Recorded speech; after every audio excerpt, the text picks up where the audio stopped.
যোনিপথ ঢিলা হয়ে যাওয়া বা ভ্যাজানা লুজ হয়ে গেলে কি করণীয়, এই বিষয়ে আজকে কথা বলবো আমি ডাক্তার তাপনা আহমেদ, একজন প্লাস্টিক সার্জন বিশেষজ্ঞ।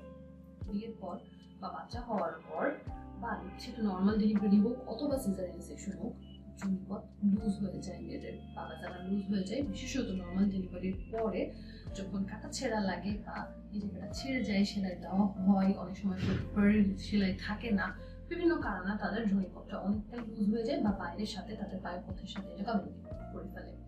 এক্ষেত্রে তাদের সেক্সুয়াল ডিস্টারবেন্স হয়, তাদের সেক্সুয়াল লাইফ হ্যাম্পার হয়, অনেক ক্ষেত্রে পেশেন্ট ডিভোর্সের দিকেও চলে যায়। এই ধরনের সমস্যা নিয়ে যখন আপনারা আমাদের কাছে আসেন তখন এগুলো খুব সহজভাবে আমরা সমাধান করে দিতে পারি। 100% গ্যারান্টেড ওয়েতে বা যতটুকু প্রয়োজন ততটুকুই কারেকশন করা যায় ভ্যাজানাল টাইটেনিং বা ভ্যাজানোপ্লাস্টি সার্জারির মাধ্যমে।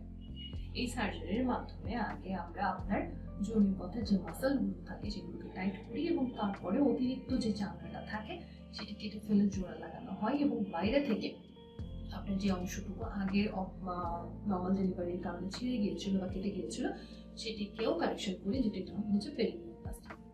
এই পুরো পদ্ধতিটি আমরা সাধারণত রোগীকে অজ্ঞান না করে এবং হাসপাতালে ভর্তি না রেখে অপারেশন করে ওই দিনই আপনি বাসায় চলে যেতে পারবেন লোকাল অ্যানাস্থেসিয়া বা শুধুমাত্র ওই জায়গাটাকে অবশ করার মাধ্যমে।